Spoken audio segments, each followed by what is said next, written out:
তাহলে এবেলার মতো হিসেব হলো নায়েব কাকা?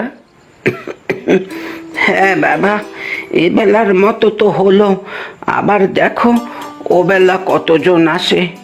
এবছরে চারপাশে এত খরা, তা সত্ত্বেও আমাদের প্রজারা এভাবে এসে বাকি কর দিয়ে যাবে আমি কিন্তু ভাবতে পারিনি কাকা। তোমার মতো জমিদার যে গ্রামের, সেখানে প্রজাদের কি সমস্যা হতে পারে? এই যে চারপাশে খরা, অথচ আমাদের গ্রামে বৃষ্টি হয়েছে। কেন? তোমারই তো জন্য। এতেই তো সবার ভালো, তাই না কাকা? তা তো বুঝলাম, এবারে নিজের ভালোটাও দেখো। তোমার বাবার আমলের নায়েব আমি। বড়বাবু আর গিন্নিমা সময়ের আগেই চলে গেলেন, কিন্তু তাদের বড্ড ইচ্ছে ছিল তুমি সংসার ধর্ম করো। এবারে সেদিকে মন দাও অলোক। আরে নায়েব কাকা, সংসার করা মানে তো বিয়ে করা, তাই তো? তার জন্য তো পাত্রী দরকার। তুমি একবার রাজি হয়ে যাও, দেখো কত পাত্রী চাও। রূপবতী কন্যার অভাব আছে নাকি? আর তোমার মতো সুপাত্রের, বিদ্বান, বুদ্ধিমান, সজ্জন তুমি। তুমি চাইলে পাত্রীর অভাব? আপনি রোজই এক কথা বলেন নায়েব কাকা। আর রোজই তুমি না করো। আজ একটা হ্যাঁ না নিয়ে আমি যাবই না। আচ্ছা আচ্ছা, বেশ, মত দিলাম, আপনি দেখুন। বড় খুশি হলাম বাবা, আমি ও বেলাই বলছি তোমাকে।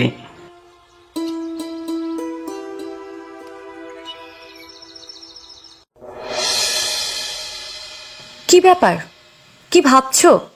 গত সপ্তাহে যে সম্বন্ধ এসেছিল, মনি সেটাও না করে দিল। জানি, বলেছে এত পড়াশোনা শিখে মেয়ে যে রূপের অহংকারে মানুষকে মানুষ বলে ভাবে না। কি যে হবে। আরে অত চিন্তা করছো কেন? মনির তো কম সম্বন্ধ আসছে না। আর তোমার মেয়ে সেসব বাতিলও করে দিচ্ছে। কারো গায়ের রং বাজে তো কারো গলা ভালো না, কেউ বেঁটে তো কেউ বেশি লম্বা, কারো বাড়ি বেশি দূরে তো কেউ বড্ড কাছে থাকে, কেউ বেশি পড়াশোনা করেনি তো কেউ পড়ে পড়ে বাজে দেখতে হয়ে গেছে। এবারে কি বললো, গলাটা নাকি দাঁড় কাকের মতো। কিন্তু এবারে এমন একজনের সম্বন্ধ এসেছে, মনির পছন্দ না হয়েই যাবে না। পাশের গ্রামের জমিদার অলোকের কথা বলছি। বিদ্বান, বুদ্ধিমান, দেখতে শুনতেও ভালো, ভালো ছেলে। ওদের নায়েব আজ সন্ধে খোঁজ পাঠিয়েছিলেন। আমি কাল অলোককে আসতে বলেছি। একেবারে দেখাশোনা হয়ে কথা এগোলে ভালো হয়। দেখো তোমার মেয়ে কি করে।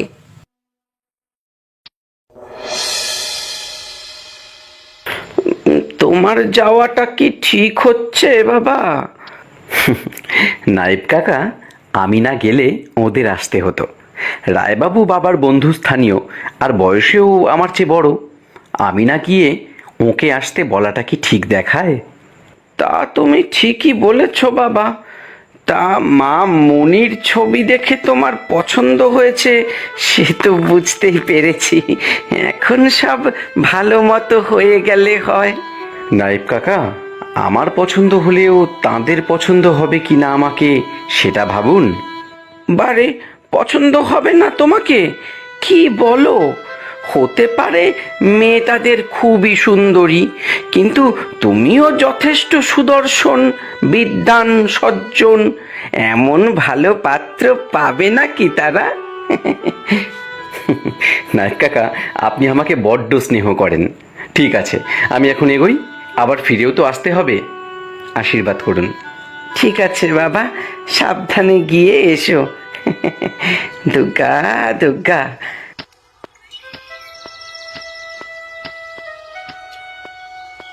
সকাল সকাল সাজগোজ শুরু হয়ে গেল তোর। এদিকে বাড়িতে অতিথি আসবেন, তার জন্য একটু তো সাহায্য করতে পারিস। আহ, কাজ করার লোক তো রয়েছে নাকি? এই কি কথা, আজ বাদে কাল তোর বিয়ে হয়ে যাবে, ঘরের একটু আধটু কাজ তো শিখে নিতে পারিস মা। মা, আমার বিয়ে হলে কোনো জমিদার বা তার ছেলের সঙ্গেই হবে, কাজে আমাকে কোনো কাজ করতে হবে না।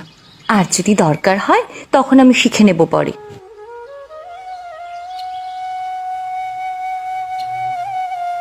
এখন দেখা যাক আজ কিরকম পাত্র আসেন, কাকেশ্বর, বকেশ্বর, নাকি অন্য আজব কিছু। যাই বাবা, তাড়াতাড়ি না গেলে আবার কত কথা শুনতে হবে।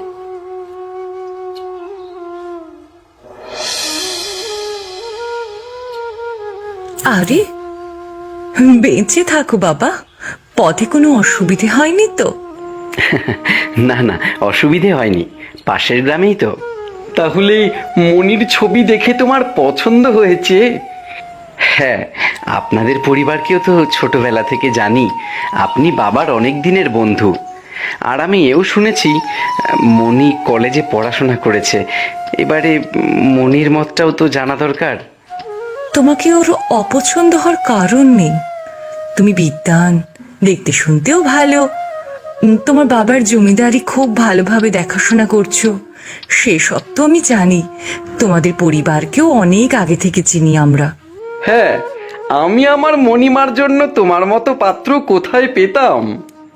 আমি তাহলে মনিকে নিয়ে আসি।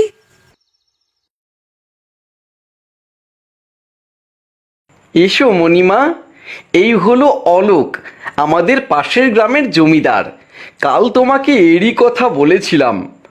অলোকের বাবা আর আমি অনেক দিনের বন্ধু ছিলাম। অলোক শহরের কলেজে পড়াশোনা করেছে। আসুন আপনি। আরে, এত লম্বা নাক! মানে? মণি, এ কি কথা? কাকেশ্বর বকেশ্বর দেখলাম, এবার নাকেশ্বর।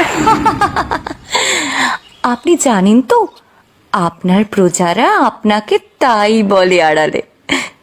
আমার ছবি দেখেও আমাকে বিয়ে করতে এসেছেন? আমি তো যথেষ্ট সুন্দরী, আমি আপনাকে কেন বিয়ে করব? মনি, এই কি বাজে ব্যবহার! এই শিক্ষা কোথায় পেলি তুই? আমি আপনাকে করব না বিয়ে। নাকে মানে অলোক বাবু, আপনি আসতে পারেন। আমি চললাম ঘরে বাবা।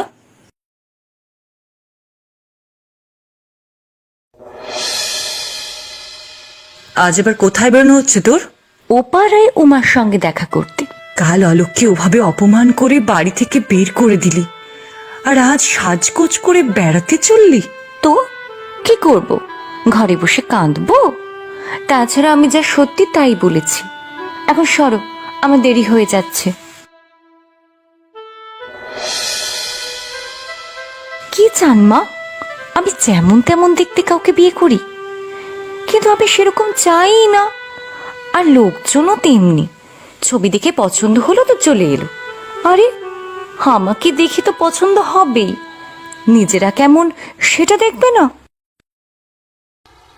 উফ, কি আশ্চর্য! দেখে চলতে পারেন না? আমি তো সোজাই আসছিলাম, তুমি বরং না দেখে ধাক্কা দিলে। কি, আমি ধাক্কা দিয়েছি ইচ্ছে করে?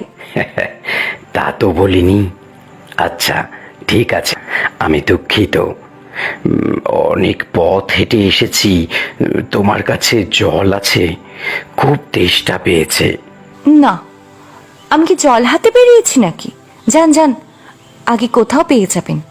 আশ্চর্য তো, এদিকে সন্ন্যাসীর ভরম, আর আমার মতো সুন্দরী মেয়ে দেখে ছোট করে কথা বলতে হবে।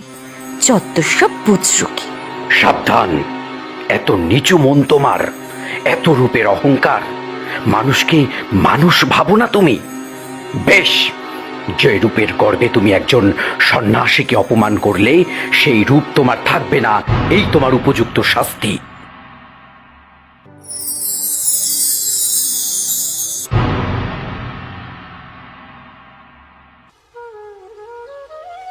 মাথায় হাত দিয়ে বসে বসে কি এত ভাবছো?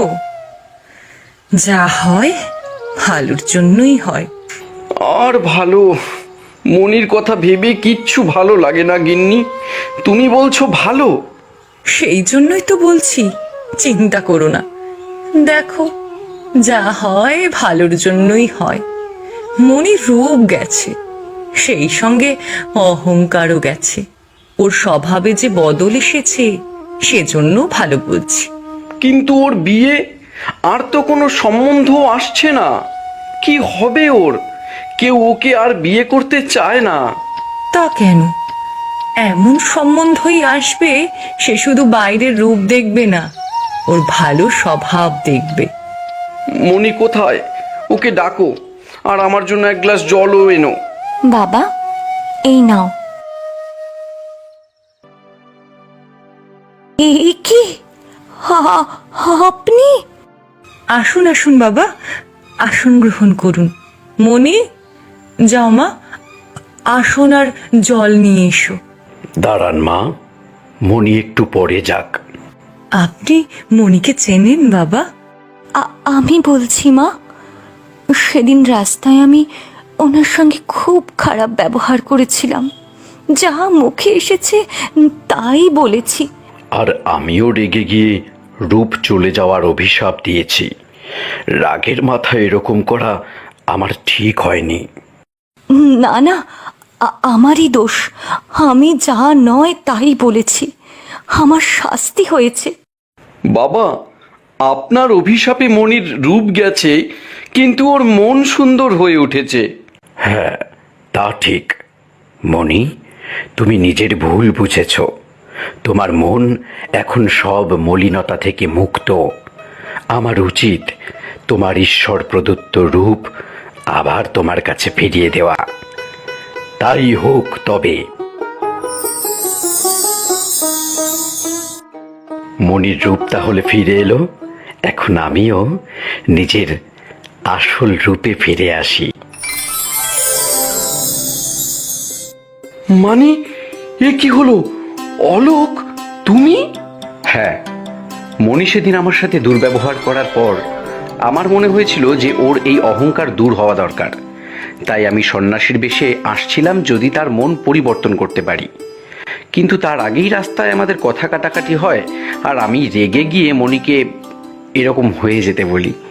কিন্তু তুমি কি করে? এক সাধুর আশীর্বাদে আমার এটুকু ক্ষমতা আছে। ওহ, তাই আপনার গ্রামে খরাতেও বৃষ্টি হয়? সে তো ঠিকই আছে, কিন্তু তুমি আমাকে ক্ষমা করে দাও। রাগের মাথায় এরকম করা আমার ঠিক হয়নি। না না, আমার উচিত ক্ষমা চাওয়া। আর আমি জানি আপনার মন অনেক বড়, তাই আপনি ক্ষমা করে দিয়েছেন। কিন্তু আমি খুবই লজ্জিত আমার আগের ব্যবহারের জন্য। সেদিন রাস্তায় আমার খারাপ কথার জন্য আমার দোষের শেষ নেই। আমাকে ক্ষমা করে দিন। আচ্ছা, ক্ষমা চাওয়ার ব্যাপারটা পরে দেখা যাবে। আমি আর একটা কারণও এসেছি। আমি জানতে এসেছি আমাকে বিয়ে করার ব্যাপারে তোমার মত তুমি বদলেছো কিনা। আমাকে বিয়ে করতে চাও? আপনি আমাকে বিয়ে করবেন এই রূপ দেখেও? মা, তুই খেয়াল করিসনি তোর রূপ আবার ফিরে এসেছে? বাবা, সে তো বাইরের রূপ, কিন্তু আমার মন, আমি তো জানি আবার আমার মন আগের মতো হয়ে যাবে কিনা। মণি, নামের মতো তোমার মনও আজ অমূল্য হয়ে গেছে। তুমি এক নতুন মণি হয়ে উঠেছ, যার উজ্জ্বলতা সবাইকে আনন্দ দেবে। আমিও তাদের মধ্যে একজন হতে চাই। তুমি আমাকে কি বিয়ে করবে? মানে, আর কি হলো? চিন্তা করো না বাবা, এবারে লজ্জা পেয়েছে। আমি আসছি, আরো মিষ্টি আনছি। তোমরা বসে বিয়ের দিনক্ষণ ঠিক করো।